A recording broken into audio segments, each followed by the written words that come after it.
Admiral Tay stood before the Galactic Confederation Council, his forearms moving in precise gestures.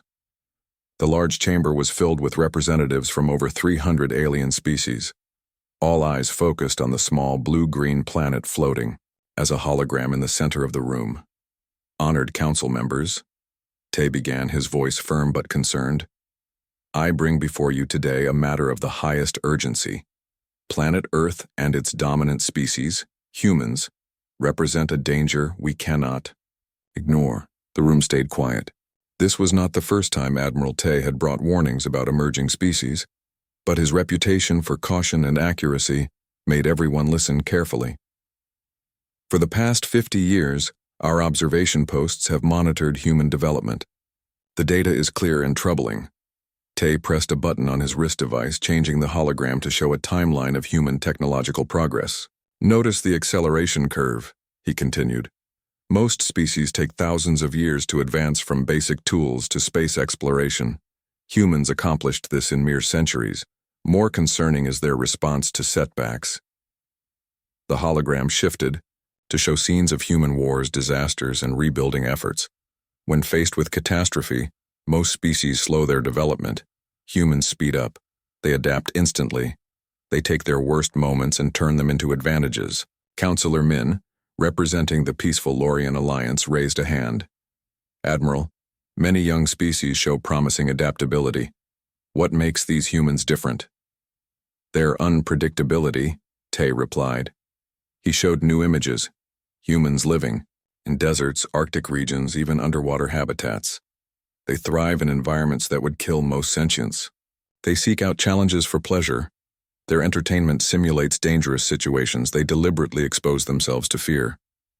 Now nervous whispers spread through the chamber. Such behavior was considered highly abnormal in Galactic society. Counselor Jin, the eldest member present, spoke next. What do you recommend, Admiral? Standard contact protocols, guided development, protective oversight? Tay took a deep breath. I recommend Protocol 9873, complete isolation. The chamber erupted. Complete isolation was the most extreme containment measure available, essentially imprisoning an entire species within their solar system using quantum barrier technology. It had only been used twice in the Confederation's million-year history. This is excessive, shouted Counselor Park.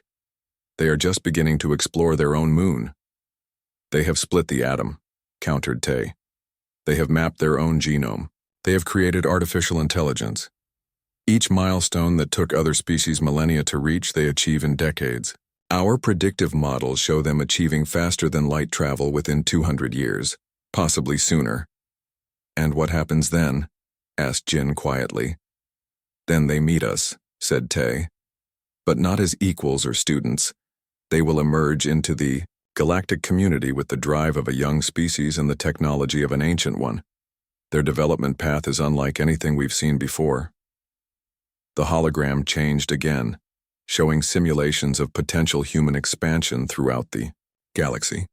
Even with our most conservative estimates, humans would control a quarter of the galaxy within 1,000 years of achieving interstellar travel. Their resourcefulness combined with their competitive nature makes them uniquely dangerous.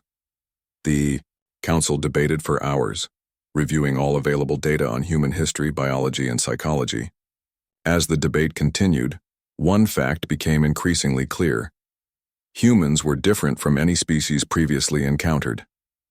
Finally, Council Leader Kang called for a vote.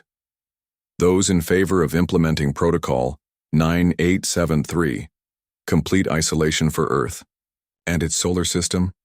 One by one, council members raised their hands or appendages. The vote was unanimous. Then it is decided, said Kang. The quantum barrier will be established. Earth will be completely cut off. No signals in, no signals out. They will never know they aren't alone in the universe. Admiral Tay nodded solemnly. The barrier satellites will be in place within 3 months. We will maintain observation, post beyond the barrier, but no contact will be permitted under any circumstances.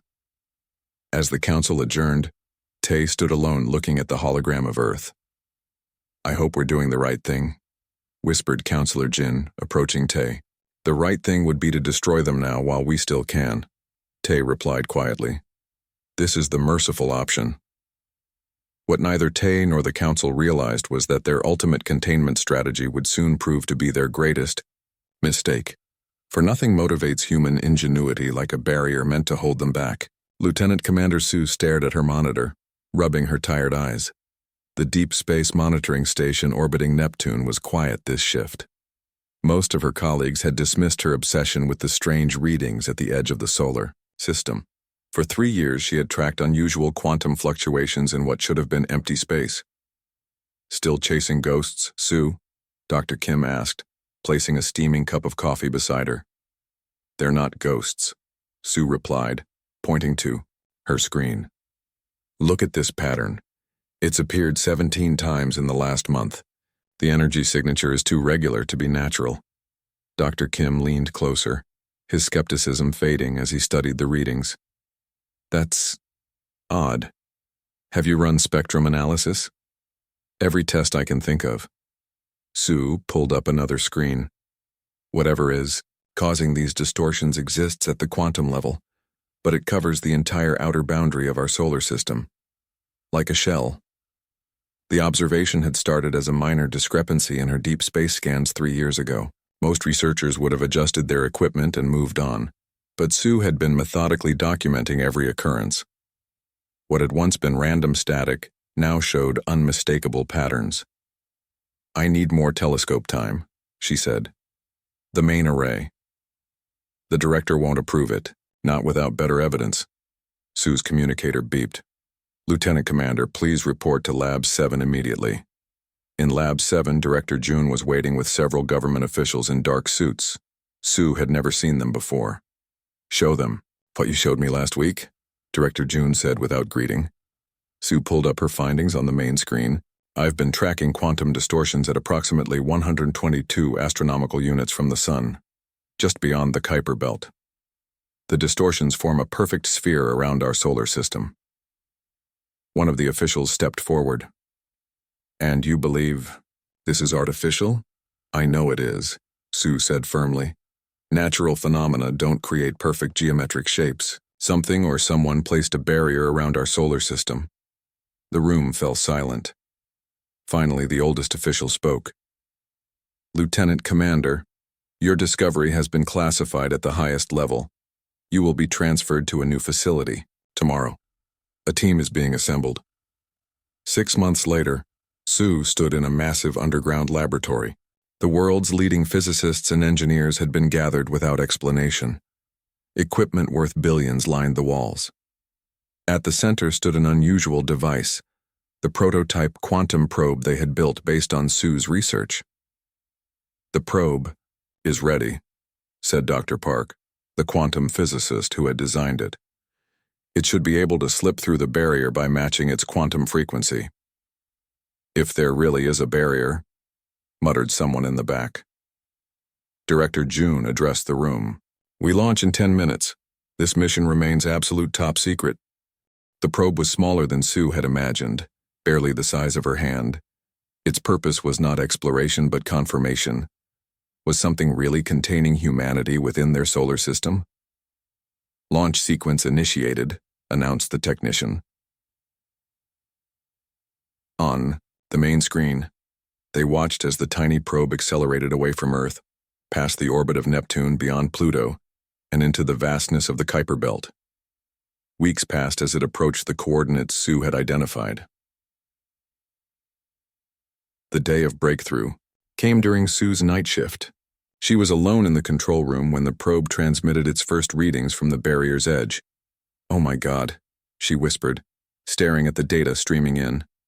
The barrier was real, a sophisticated energy field operating on quantum principles, far beyond human understanding. Yet the probe's sensors could analyze its basic structure. Sue's hands trembled as she activated the probe's main protocol, a controlled quantum tunneling attempt through the barrier. This was the moment that would prove whether humanity was truly imprisoned. The probe's signal flickered as it approached the barrier. Then for exactly 4 seconds it transmitted from the other side before going silent forever. The data burst, contained just one image and a simple energy reading. The image showed stars, but not in any configuration matching known star charts. The probe had glimpsed beyond the solar system, and what it saw was different from all Earth-based observations of deep space.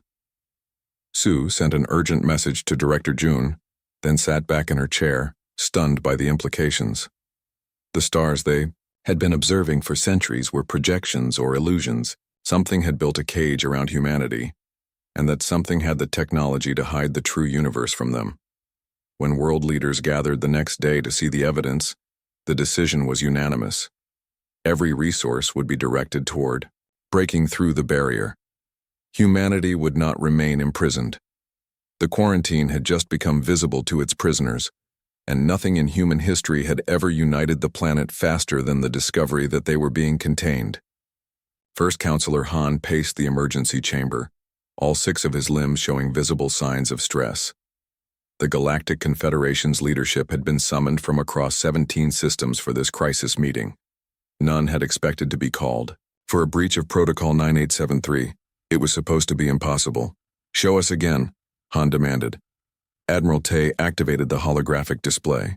The image showed a small probe, primitive by Confederation standards but remarkable for a quarantined species, slipping through the quantum barrier for precisely 4 seconds before the automatic defense systems destroyed it. "The humans have detected the barrier," Tay reported grimly. "And now they have confirmation that something exists beyond it." "How?" asked Counselor Yoon, her scales fluttering in agitation.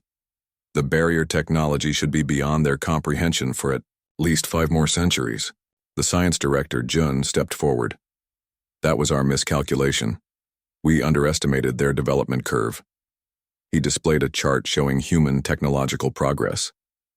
"They've advanced more in the 50 years since quarantine than in the previous 500. "Because of the quarantine?" asked a shocked voice from the back. "Precisely," Jun confirmed. "The isolation had the opposite effect than intended. Rather than containing human advancement, it accelerated it." Han slammed all 6 appendages onto the meeting table. "Impossible. The isolation field cannot be penetrated by their level of technology." "They didn't break it," Tay explained. "They slipped through it. They identified the quantum frequency and matched it. It's like they found the lock's resonance." The room fell silent as the implications sank in. Counselor Rin, who had opposed the quarantine 50 years earlier, spoke up. "What are they doing now?" Jun changed the display to show multiple monitoring feeds from Earth. "They're unifying their efforts. Former enemy nations are sharing research. Their progress on quantum physics has increased tenfold since the breach." "How long until they can break through completely?" asked Yoon. "Our original models suggested 200 years, Tai replied. "Based on their current acceleration, 20 years, perhaps less." Panic spread through the chamber. Many species in the Confederation lived for centuries. They would still be in power when humans emerged, and they would have to answer for the quarantine. "We must reinforce the barrier," suggested one counselor. "Or open diplomatic channels," countered another. "Neither will work," Jun said, silencing the room. "We've been analyzing their information network since the breach. Do you know what they're calling the barrier? The challenge. They see it as a test to overcome." Jun displayed images from Earth's entertainment networks, new shows, films, and games all depicting heroic humans breaking free from alien containment. "The quarantine has become their unified purpose," Jun continued. "They've set aside centuries-old conflicts to focus on breaking through. They've found something even their divided species can agree on." Han turned to Tay. "Admiral, could we remove the barrier now? Present ourselves as welcomers rather than jailers?" Tay shook his head. "Our monitoring indicates they've already identified the barrier's technology signature. They know who built it. And from their historical records, humans have never responded well to imprisonment."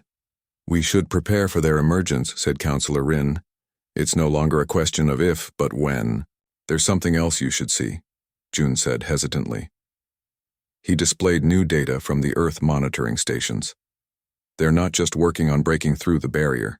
They're studying it, learning from it. They've already incorporated some of its principles into their own technology." "You mean they're using our containment technology against us?" Han asked, horrified. "Not yet. June replied. But they're advancing along paths we never anticipated. The barrier wasn't just a wall to them, it was a teacher. Admiral Tay stepped into the center of the room.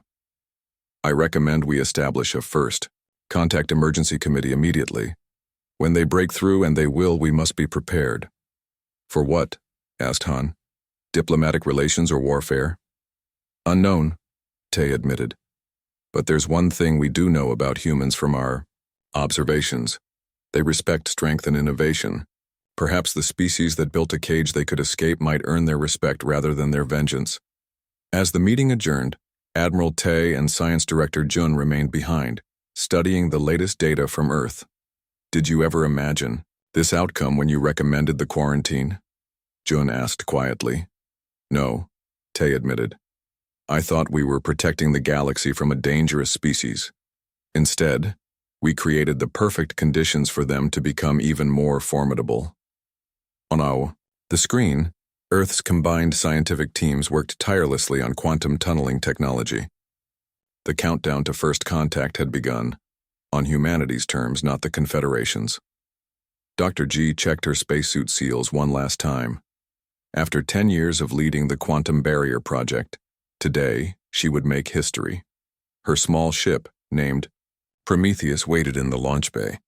It wasn't built for exploration. It would never go beyond the barrier. Its sole purpose was communication. Final systems check complete, reported Engineer Sun from the control room. Quantum resonance transmitters are operating at peak efficiency. Thank you, Sun, G replied, her voice steady despite the weight of the moment. Begin launch sequence. The past decade had transformed humanity. After Lieutenant Commander Su's discovery of the barrier, nations had united in unprecedented cooperation. Old rivals pooled resources. Scientists shared breakthroughs openly. The mysterious cage around their solar system had given humans a common purpose. Prometheus was the result. A vessel designed not to break through the barrier, but to force open a window. Dr. G called the United Earth Director from the observation deck. The world is watching. Good luck. G nodded and sealed her helmet. The truth was, no one knew what waited beyond the barrier. Would there be allies, enemies, or simply an automated system left by some long-gone civilization? The launch was smooth. Prometheus accelerated out of Earth's atmosphere, past the Moon, then Mars, following a trajectory that would take it to the precise coordinates where Su had detected the first breach. Approaching barrier zone, G announced 2 weeks later. She was alone in the small craft, though connected to Earth by quantum communications that the barrier couldn't block, a technology reverse-engineered from studying the barrier itself. Prometheus to Earth control. Initiating contact protocol. G activated the ship's specialized transmitters. They didn't attempt to punch through the barrier. Instead, they created a quantum channel that piggybacked on the barrier's own energy, matrix, using the cage's technology against itself. For a moment, nothing happened. Then space itself seemed to shimmer before her viewport, rippling like water disturbed by a stone. The ripples stabilized, forming what looked like a window into another region of space. And there, visible through this quantum window, was an alien ship. G gasped, despite her years of preparation. The vessel was massive, its design unlike anything humans had imagined. Behind it were more ships, clearly having rushed to the barrier's edge when they detected Prometheus's approach. This is Dr. G of Earth, she said calmly, activating the translation software developed for this moment. We respectfully request an explanation for our containment. The quantum window flickered, then stabilized. An image appeared, a being with 4 arms, and blue-gray skin looked back at her with wide, startled eyes. How did you breach our communications protocol? The alien asked in accented but clear English. G allowed herself a small smile. We didn't breach your technology. We simply improved upon it. That's what humans do when faced with obstacles. And you gave us quite the obstacle, Admiral Tay. The Sioux. Alien's eyes widened further. You know who I am? We've been studying the barrier for 10 years, G explained. Its quantum signature contains identifiable patterns like fingerprints. We learned to read them and through them learned about you. Behind Tay, other aliens moved in and out of view, clearly panicking. G understood their fear. The barrier had been designed to last centuries, yet humans had found a way to communicate through it in just a decade. We should have anticipated this, Tay said, more to his companions than to G. Containment only focused their efforts. Why did you imprison us? G asked, bringing the conversation back to its purpose. Tay hesitated before answering. Your species develops too quickly.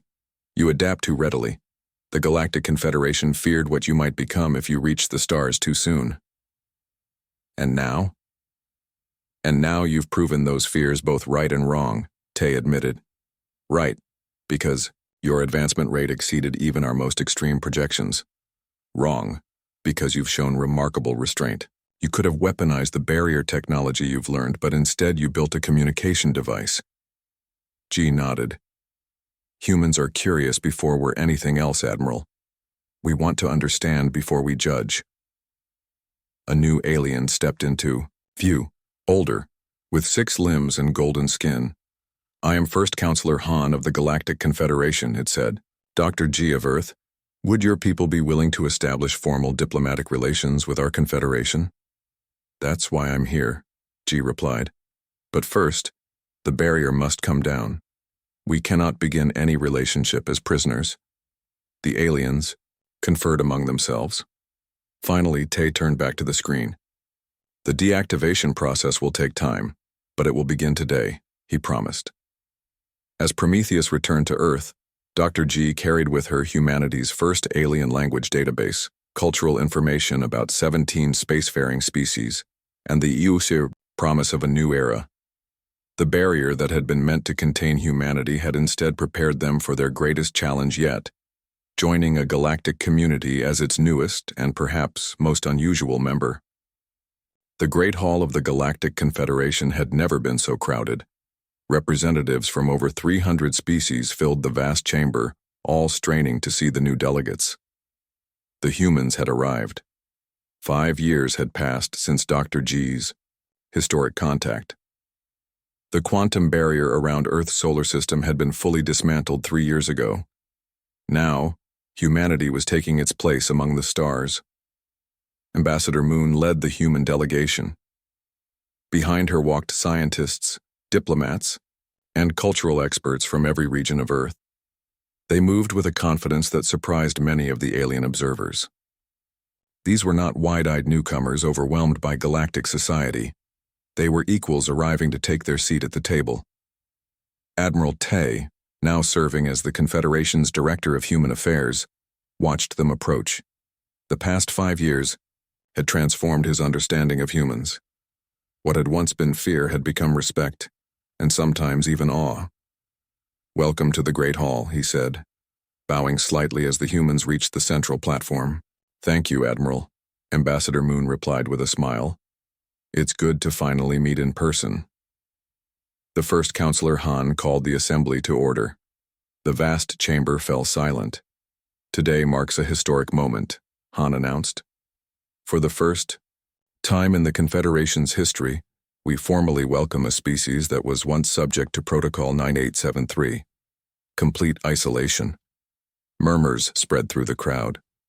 Many younger delegates had never heard the full story of humanity's quarantine.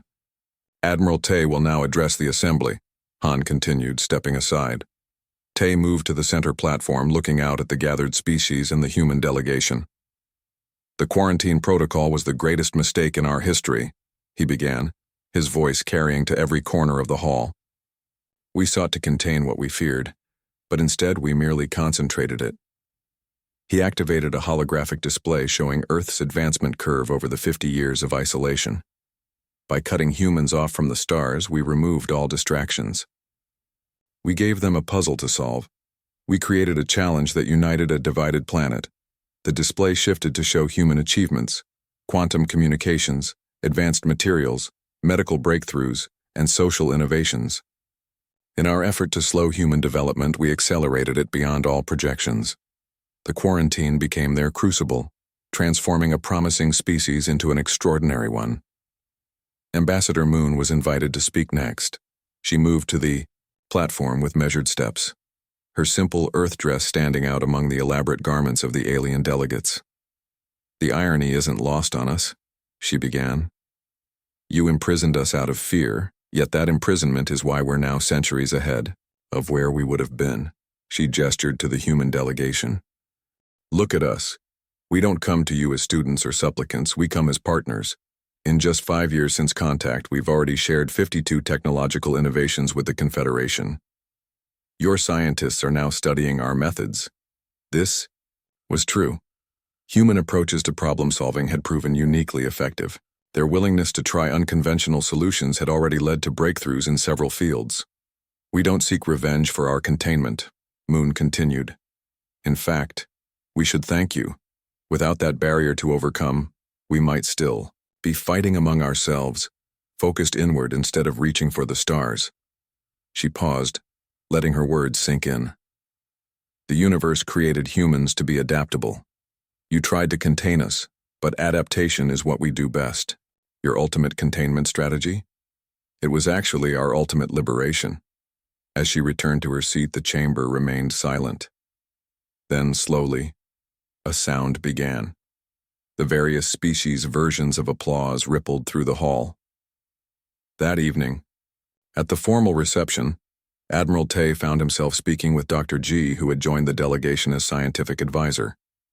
"I must ask," Tay said quietly, "if Earth harbors any resentment toward the Confederation.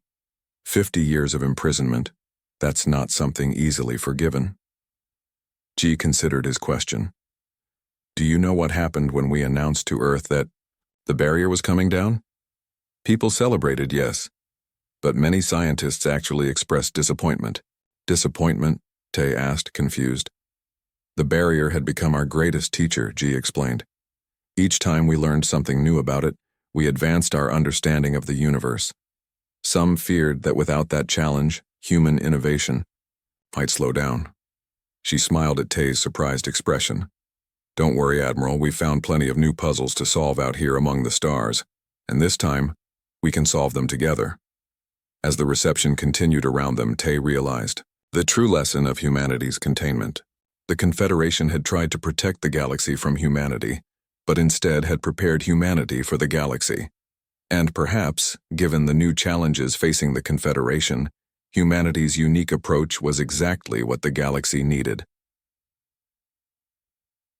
Tio, containment strategy's greatest irony was that it had given the Confederation exactly what it had feared most: humans reaching the stars at the peak of their potential.